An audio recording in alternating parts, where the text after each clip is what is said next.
Luís Vaz de Camões. Os Lusíadas. Canto oitavo. Na primeira figura se detinha o catual que vira estar pintada, que por divisa há um ramo na montinha, a barba branca, longa e penteada. Quem era e por que causa lhe convinha a divisa que tem na mão tomada? Paulo responde, cuja voz discreta o mauritano sábio lhe interpreta. Estas figuras todas que aparecem, bravos em vista e feros nos aspectos, mais bravos e mais feros se conhecem, pela fama, nas obras e nos feitos. Antigos são, mas ainda resplandecem, culo nome entre os engenhos mais perfeito. Este que veja é luso, donde a fama, o nosso reino Lusitânia chama. Foi filho e companheiro do Tebano, que tão diversas partes conquistou. Parece vindo ter ao ninho hispano, seguindo as armas que contínuo usou. Do Douro, o Guadiana, o campo ufano, já dito Elísio, tanto o contentou, que ali quis dar aos já cansados ossos eterna sepultura, e nome aos nossos. O ramo que lhe vês para divisa, o verde tirso foi do Baco usado, o qual à nossa idade amostra e avisa que foi seu companheiro e filho amado. Vês outro que do Tejo a terra pisa, depois de ter tão longo mar arado, onde muros perpétuos edifica e templo ou palas que em memória fica. Ulisses é o que faz a Santa Casa, a deusa que lhe dá a língua fecunda, que, se lá na Ásia Troia insigna brasa, cá na Europa Lisboa em gente funda. Quem será este outro cá, que o campo arrasa, de mortos com presença furibunda? Grandes batalhas tem desbaratadas, que as águias nas bandeiras têm pintadas. Assim o gentio diz, responde o Gama, este que vês, pastor já foi de gado. Viriato sabemos que se chama. Destro na lança mais que no cajado, injuriada tem de Roma a fama. Vencedor invencível, afamado. Não tem com ele não, nem ter puderam, o primor que com Pirro já tiveram. Com força não, com manha vergonhosa, a vida lhe tiraram que os espanta, que o grande aperto em gente ainda que honrosa, às vezes leis magnânimas quebranta. Outro está aqui que contra a pátria irosa, degradado conosco se levanta, e escolheu bem com quem se levantasse, para que eternamente se ilustrasse. Vês, conosco também vence as bandeiras dessas aves de Júpiter validas, que já naquele tempo as mais guerreiras gentes de nós souberam ser vencidas.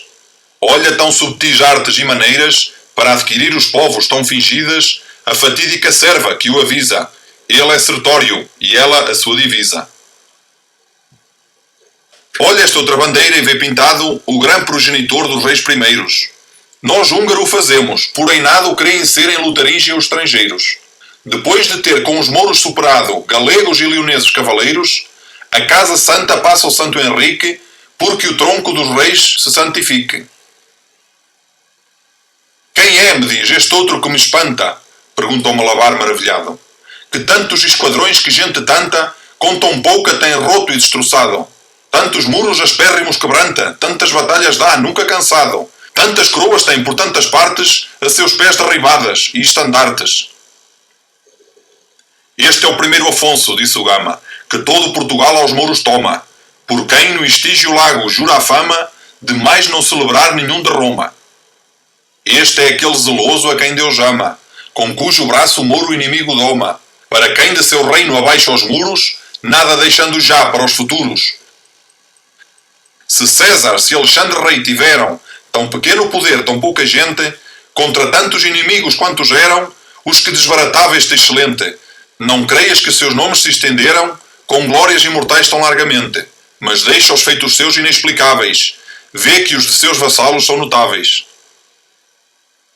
Este que vejo olhar com gesto irado para o rompido aluno mal sofrido, dizendo-lhe que o exército espalhado recolha e torna ao campo defendido.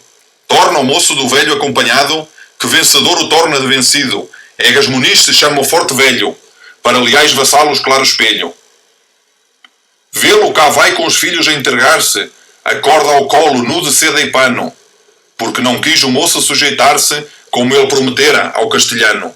Fez conciso e promessas levantar-se o cerco que já estava soberano. Os filhos e mulher obriga a pena, para que o Senhor salve a si condena. Não fez o cônsul tanto que cercado foi nas forças caudinas de ignorante, quando a passar por baixo foi forçado do samnítico jugo triunfante. Este, pelo seu povo injuriado, assim se entrega só, firme e constante. Este outro a si e os filhos naturais, e a consorte sem culpa, que dói mais. Vês este que, saindo da cilada, dá sobre o rei que cerca a vila forte? Já o rei tem preso e a vila descercada, ilustre feito, digno de uma vorte. Vê-lo cá vai pintado nesta armada, no mar também aos mouros dando a morte, tomando-lhe as galés levando a glória da primeira marítima vitória. É Dom Fuas Roupinho que na terra e no mar resplandece juntamente, com o fogo que acendeu junto da serra de Avila nas galés da maura gente. Olha como, em tão justa e santa guerra, de acabar pelejando está contente. Das mãos dos mouros entra a feliz alma, triunfando nos céus com justa palma. Não vejo um ajuntamento de estrangeiro trajo sair da grande armada nova, que ajuda a combater o rei primeiro, Lisboa de si dando santa prova? Olha Henrique, famoso cavaleiro, a palma que lhe nasce junto à cova. Por eles mostra Deus o milagre visto. Germanos são os mártires de Cristo. Um sacerdote vê brandindo a espada contra Arronches que toma por vingança, de Leiria, que de antes foi tomada por quem por Mafameda enresta a lança. É Teotónio, prior, mas vê cercada Santarém, e verás a segurança da figura nos muros que primeira, subindo, ergueu das quinas a bandeira. Vê-lo cá, onde Sancho desbarata os mouros de Vandália em fera guerra, os inimigos rompendo o alferes mata e o espálico pendão derriba em terra. Nem Muniz é, que em si o valor retrata, que o sepulcro do pai com os ossos cerra, digno destas bandeiras, pois sem falta a contrária derriba e a sua exalta. Olha aquele que desce pela lança, com as duas cabeças dos vigias, onde a cilada esconde com que alcança a cidade por manhas e ousadias. Ela por armas toma a semelhança do cavaleiro que as cabeças frias na mão levava, feito nunca feito. Geraldo sem pavor é o forte peito. Não vejo um castelhano que agravado de Afonso IX rei pelo ódio antigo, dos de Lara com os mouros é deitado, de Portugal fazendo-se inimigo. Abrantes vila toma acompanhado dos duros infiéis que traz consigo, mas vê que um português com pouca gente o desbarata e o prenda ousadamente. Martim Lopes se chama o cavaleiro, que destes levar pode a alma e o louro, mas olha um eclesiástico guerreiro que em lança de aço torna o bago de ouro. Vê-lo entre os duvidosos tão inteiro em não negar batalha ao bravo mouro. Olha o sinal no céu que lhe aparece, com que nos poucos seus o esforço cresce. Vós, vão os reis de Córdoba e Sevilha rotos como os outros dois e não despassam. Rotos, mas antes mortos, maravilha feita de Deus que não de humano braço. Vês, já a vila de Alcácer se humilha, sem lhe valer defesa ou muro de aço, a Dom Mateus, o bispo de Lisboa, que a coroa da palma ali coroa. Olha um mestre que desce de Castela, português da nação, como conquista a terra dos Algarves e janela, não acha quem por armas lhe resista. Com manha, esforço e com benigna estrela, vilas, castelos toma à escala vista. Vê-esta a vila tomada aos moradores, em vingança dos 7 caçadores. Vês, com bélica astúcia ao moro ganha, Silves, que ele ganhou com força ingente. É Dom Paio Correia, cuja manha e grande esforço faz inveja à gente. Mas não passas os 3 que em França e Espanha se fazem conhecer perpetuamente, em desafios, justas e torneios, nelas deixando público os troféus. Vê-los com o nome vem de aventureiros a Castela, onde o preço só os levaram dos jogos de Belona verdadeiros, que com dano de alguns se exercitaram. Vê mortos os soberbos cavaleiros que o principal dos 3 desafiaram, que Gonçalo Ribeiro se nomeia, que pode não temer a lei leteia. Atenta num que a fama tanto estende, que de nenhum passado se contenta, que a pátria, que de um fraco fio pende, sob seus duros ombros a sustenta. Não no veste intu de ira que repreende a vil desconfiança inerte e lenta do povo e faz que tome o doce freio de rei seu natural e não de alheio. Olha, por seu conselho e ousadia, de Deus guiado só e de santa estrela, só pode o que impossível parecia, vencer o povo ingente de Castela. Vês, por indústria, esforço e valentia, outro estrago e vitória clara e bela, na gente assim feroz como infinita, que entre o Tarteso e o Guadiana habita? Mas não vês, quase já desbaratado, o poder lusitano pela ausência do capitão devoto que, apartado, orando invoca a suma e trina essência. Vê-lo com pressa já dos seus achado, que lhe dizem que falta resistência contra poder tamanho e que viesse, porque consigo o esforço aos fracos desce. Mas olha com que santa confiança, que ainda não era tempo, respondia, como quem tinha em Deus asseguraria da vitória que logo lhe daria. Assim Pompílio, ouvindo que a possança dos inimigos a terra lhe corria, a quem lhe a dura nova estava dando, pois eu, responde, estou sacrificando. Se quem com tanto esforço em Deus se atreve, ouvir quiseres como se nomeia, português Cipião chamar-se deve, mas mais de Dom Nuno Álvares se arreia. Ditosa pátria que tal filho teve, mas antes pai que enquanto o sol rodeia, este globo de Ceres e Netuno sempre suspirará por tal aluno. Na mesma guerra vê que presas ganha, este outro capitão de pouca gente, comendadores vence e o gado apanha, que levavam roubado ousadamente. Outra vez vê que a lança em sangue banha, destes só por livrar com amor ardente, o preso inimigo, preso por leal, Pero Rodrigues é do Landroal. Olha este desleal e como paga o perjúrio que fez e vil engano. Gil Fernandes é de Elvas quem o estraga, e faz vir a passar o último dano. De Xerez rouba o campo e quase alaga com o sangue de seus donos castelhano. Mas olha Rui Pereira, que com o rosto faz escudo às galés diante posto. Olha que 17 lusitanos neste outeiro subidos se defendem, fortes de 400 castelhanos, que em derredor pelos tomar se estendem. Porém logo sentiram com seus danos que não só se defendem, mas ofendem, digno feito de ser no mundo eterno, grande no tempo antigo e no moderno. Sabe-se antigamente que 300 já contra 1000 romanos pelejaram, no tempo que os viris atrevimentos de Viriato tanto se ilustraram, e deles alcançando vencimentos memoráveis de herança nos deixaram, que os muitos, por ser poucos, não temamos, o que depois 1000 vezes amestramos. Olha cá 2 infantes, Pedro e Henrique, progenie generosa de Joana. Aquele faz que fama ilustre fique dele em Germânia, com que a morte engana. Este, que ela nos mares o publique, por seu descobridor e desengane, deceita a maura túmida vaidade, primeiro entrando às portas da cidade. Veja o conde Dom Pedro que sustenta 2 cercos contra toda a barbaria. Vês, outro conde está que representa em terra Marte, em forças e ousadia. De poder defender-se não contenta, alcácer de ingente companhia. Mas do seu rei defende a cara vida, pondo por muro a sua, ali perdida. Outros muitos verias que os pintores aqui também por certo pintariam. Mas falta-lhe pincel, faltam-lhe cores, honra, prémio, favor que as artes criam. Culpa dos viciosos sucessores que degeneram certo e se desviam do ilustre e do valor dos seus passados, em gostos e vaidades atolados. Aqueles pais ilustres que já deram princípio à geração que deles pende, pela virtude muito então fizeram, e por deixar a casa que descende, cegos que dos trabalhos que tiveram, se a alta fama e rumor deles se estende, escuros deixam sempre seus menores, com lhe deixar descansos corruptores.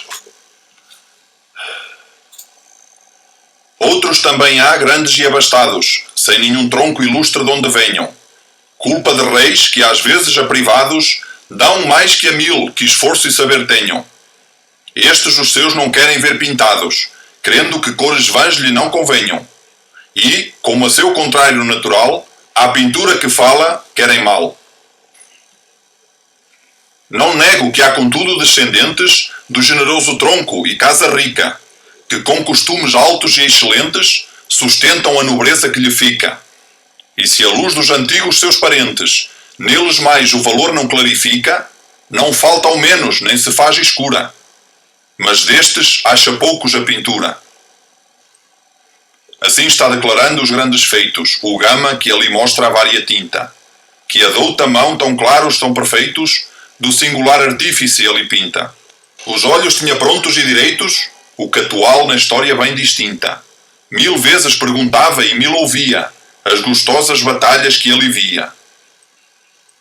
Mas já a luz se mostrava duvidosa, porque a lâmpada grande se escondia, debaixo do horizonte luminosa, levava aos antípodas judia, quando o gentio e a gente generosa, dos naires da nau forte se partia, a buscar o repouso que descansa os laços animais na noite mansa. Entretanto, os arúspices famosos, na falsa opinião que em sacrifícios antevêem sempre os casos duvidosos, por sinais diabólicos e indícios, mandados do rei próprio estudiosos, exercitavam a arte e seus ofícios sobre esta vinda desta gente estranha que às suas terras vem da ignota Espanha. Sinal lhe mostra o demo verdadeiro, de como a nova gente lhe seria, jugo perpétuo, eterno cativeiro, destruição de gente e de valia. Vai-se espantado o atônito agoureiro, dizer ao rei, segundo o que entendia, os sinais temerosos que alcançara nas entranhas das vítimas que olhara. A isto mais se ajunta que um devoto sacerdote da lei de Mafamede, dos ódios concebidos não remoto, contra a divina fé que tudo excede, em forma do profeta falso e noto, que do filho da escrava Agar procede, Baco odioso em sonhos lhe aparece, que dos seus ódios ainda se não desce. E diz-lhe assim: guardai-vos, gente minha, do mal que se aparelha pelo inimigo, que pelas águas úmidas caminha, antes que esteis mais perto do perigo.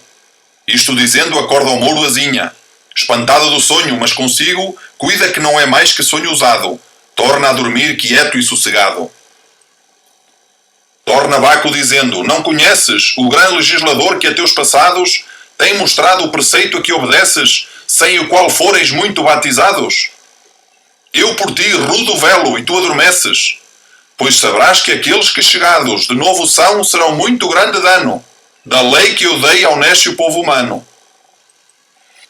Enquanto é fraca a força desta gente, ordena como em tudo se resista, porque quando o sol sai facilmente, se pode nele pôr a aguda vista. Porém, depois que sobe claro e ardente, se a agudeza dos olhos a conquista. Tão cega fica quanto ficareis, se raízes criar-lhe não tolheis. Isto dito, ele e o sono se despede. Tremendo fica o atônito agareno. Salta da cama, lume aos servos pede, lavrando nele o fervido veneno. Tanto que a nova luz que ao sol precede, mostrara rosto angélico e sereno, convoca os principais da torpe seita, aos quais do que sonhou dá conta estreita. Diversos pareceres e contrários ali se dão segundo o que entendiam. Astutas traições, enganos vários, perfídias inventavam e teciam. Mas, deixando conselhos temerários, destruição da gente pretendiam, por manhas mais subtis e ardis melhores, com peitas adquirindo os regedores.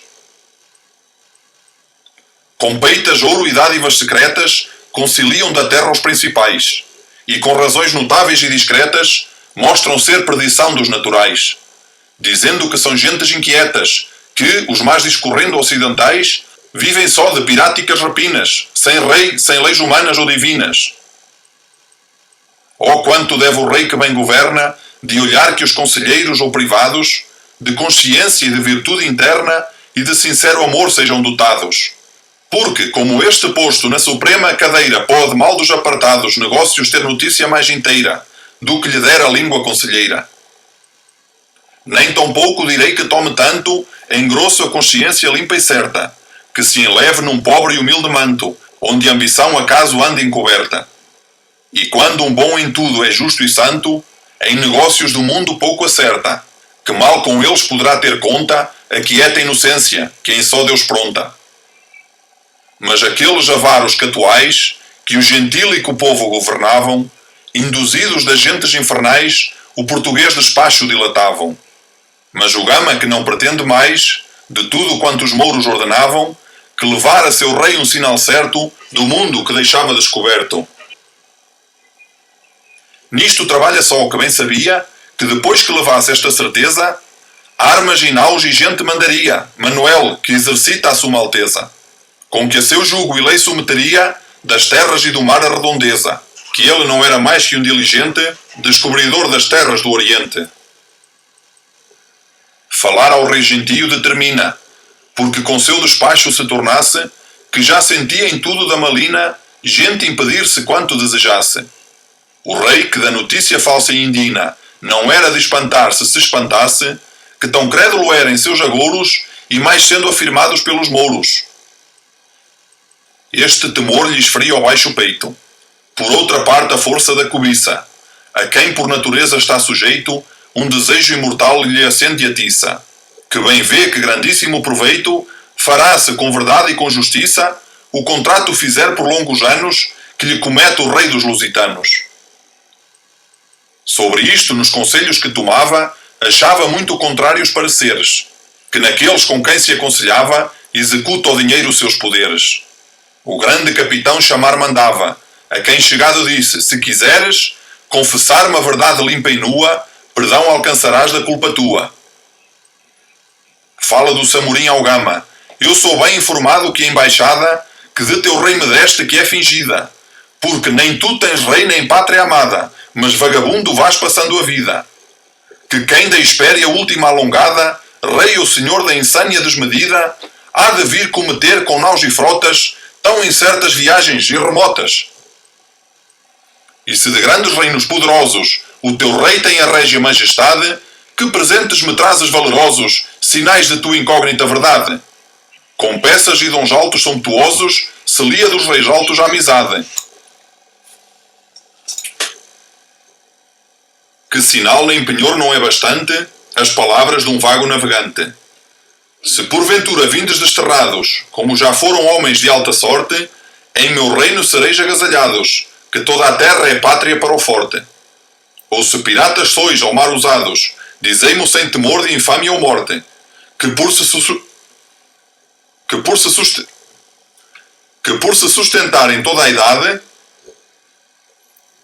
sustentar em toda a idade, tudo faz a vital necessidade. Isto assim dito, o Gama que já tinha, suspeita das insídias que ordenava, o malumético ódio de onde vinha, aquilo que tão mal o rei cuidava, com uma alta confiança que convinha, com que seguro crédito alcançava, que Vênus a Cidália lhe influía, tais palavras do sábio peito abria. Se os antigos delitos que a malícia humana cometeu na prisca-idade não causaram que o vaso da Niquícia, açoute tão cruel da cristandade, viera por perpétua inimicícia na geração de Adão com a falsidade, ó poderoso rei da torpe seita, não conceberas tu tão má suspeita.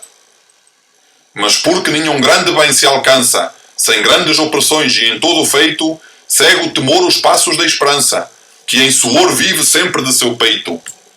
Me mostras tu tão pouca confiança desta minha verdade, sem respeito, de razões em contrário que acharias, se não cresces a quem não crer devias. Porque se eu de rapinas só vivesse, um dívago ou da pátria desterrado, como crês que tão longe me viesse buscar assento incógnito e apartado? Porque esperanças ou porque interesse viria experimentando o mar irado, os antárticos frios e os ardores que sofrem do carneiro os moradores. Se com grandes presentes de alta estima o crédito me pedes do que digo, eu não vi mais que achar o estranho clima, onde a natura pôs teu reino antigo. Mas se a fortuna tanto me sublima, que eu torno a minha pátria reino amigo, então verás o dom soberbo e rico, com que minha tornada certifico. Se te parece inopinado feito, que rei da última espéria a ti me mande, o coração sublime, o régio peito, nenhum caso possível tem por grande. Bem parece que o nobre e grande conceito do lusitano espírito demande maior crédito e fé de mais alteza, que creia dele tanta fortaleza. Sabe que há muitos anos que os antigos reis nossos firmemente propuseram de vencer os trabalhos e perigos que sempre às grandes coisas se opuseram. E, descobrindo os mares inimigos, do quieto descanso pretenderam de saber que fim tinham e onde estavam as derradeiras praias que lavavam. Conceito digno foi do ramo claro, do venturoso rei que arou primeiro o mar por lhe deitar do ninho caro o morador de Abila derradeiro. Este, por sua indústria e engenho raro, num madeiro ajuntando outro madeiro, descobrir pôde a parte que faz clara de Argos, da hidra à luz, da lebre e da ara. Crescendo com os sucessos bons primeiros, no peito as ousadias descobriram, pouco e pouco caminhos estrangeiros, que uns, sucedendo aos outros, prosseguiram. De África os moradores derradeiros, austrais que nunca as 7 flamas viram, foram vistos de nós atrás deixando, quantos estão os trópicos queimando.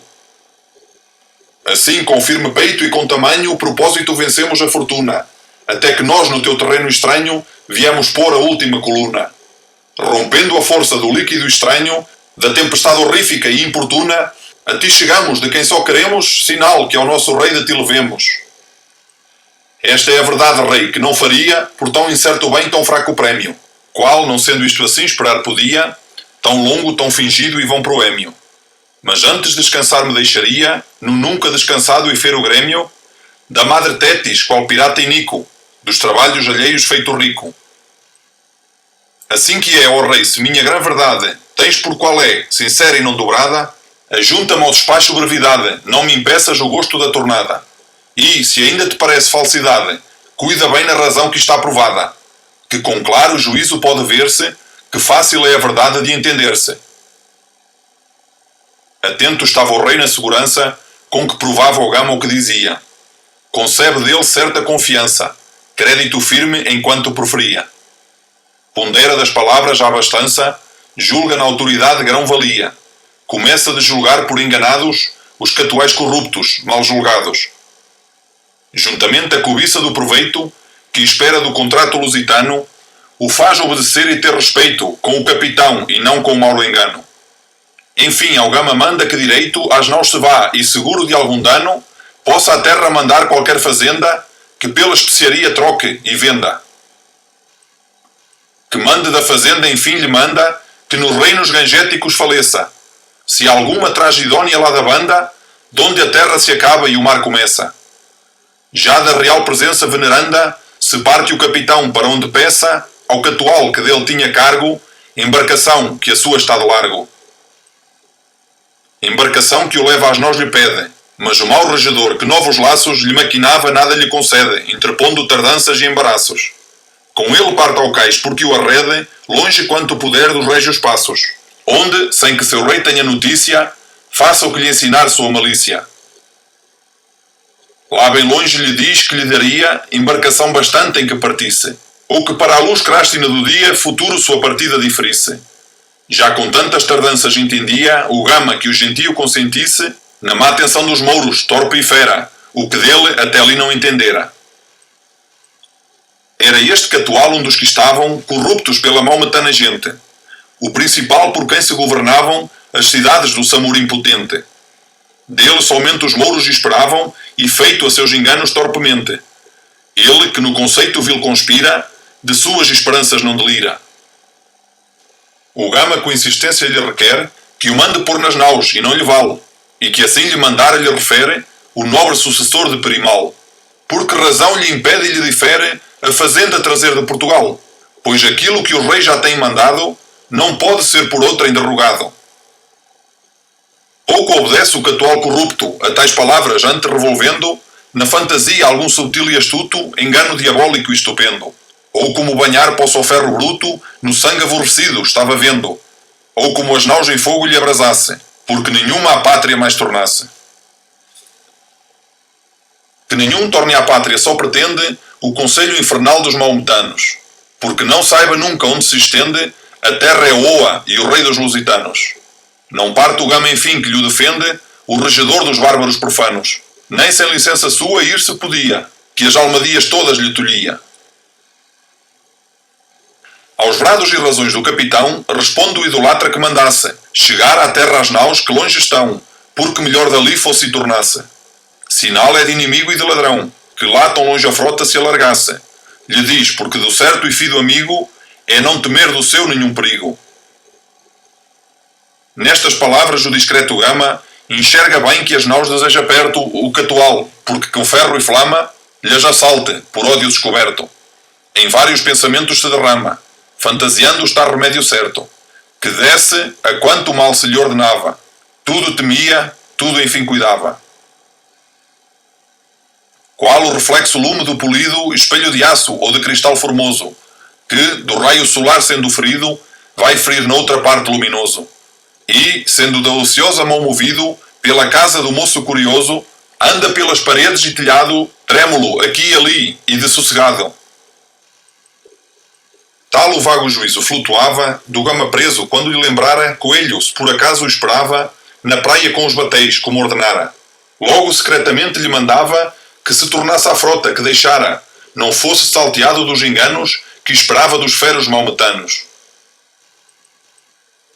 Tal há de ser quem quer, com o dom de Marte, imitar os ilustres e igualá-los, voar com o pensamento a toda a parte, adivinhar perigos e evitá-los, com militar engenho e subtil arte, entender os inimigos e enganá-los, querer tudo enfim que nunca louvarei o capitão que diga, não cuidei. Insiste o Malabar em tê-lo preso, se não manda chegar à terra armada. Ele constante e de ira nobre aceso, os ameaços seus não teme nada. Que antes quer sobre si tomar o peso de quanto mal a vil milícia ousada lhe andar armando, que pôr em ventura a frota de seu rei, que tem segura. Aquela noite esteve ali detido, e parte do outro dia, quando ordena de se tornar ao rei, mas impedido, foi da guarda que tinha, não pequena. Comete-lhe o gentio outro partido, temendo de seu rei castigo ou pena. Se sabe esta malícia a qual azinha, saberá, se mais tempo ali o detinha.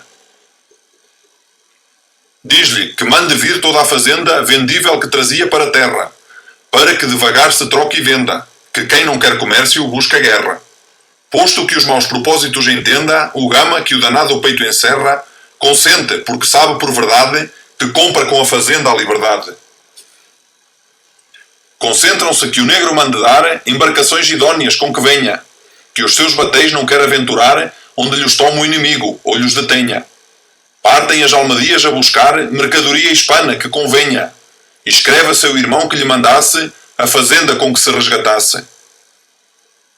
Bem a fazenda à terra onde logo agasalhou o infame Catual, com ela ficam Álvaro e Diogo, que a pudessem vender pelo que vale. Se mais que obrigação que mando e rogo, no peito vil o prémio pode e vale, bem o mostro a gentio a quem o entenda, pois o Gama soltou pela fazenda. Por ela o solta, crendo que ali tinha, penhor bastante de onde recebesse, interesse maior do que lhe vinha, se o capitão mais tempo detivesse. Ele, vendo que já lhe não convinha, tornar a terra porque não pudesse, ser mais retido, sendo às naus chegado, nelas estar se deixa descansado. Nas naus estar se deixa vagaroso, até ver o que o tempo lhe descobre, que não se fia já do cobiçoso, rejador corrompido e pouco nobre. Veja agora o juízo curioso, quanto no rico assim como no pobre. Pode o vil interesse e sede inimiga do dinheiro que a tudo nos obriga. A Polidoro mata o rei Traício, só por ficar senhor do grão tesouro. Entra pelo fortíssimo edifício, com a filha de Acriso a chuva de ouro. Pode tanto interpeia avar o vício, que, a troco do metal luzente e louro, entrega aos inimigos a alta torre, do qual quase afogada em pago morre. Este rende munidas fortalezas, faz traidores e falsos os amigos. Este a mais nobres faz fazer vilezas, e entrega capitães aos inimigos. Este corrompe virginais purezas, sem temer de honra ou fama alguns perigos. Este deprava às vezes as ciências, os juízos cegando e as consciências. Este interpreta mais que sutilmente os textos, este faz e desfaz leis. Este causa os perjúrios entre a gente, e 1000 vezes tiranos torna os reis. Até os que só a Deus omnipotente se dedicam 1000 vezes ouvireis, que corrompe este encantador e ilude, mas não sem cor, contudo, de virtude.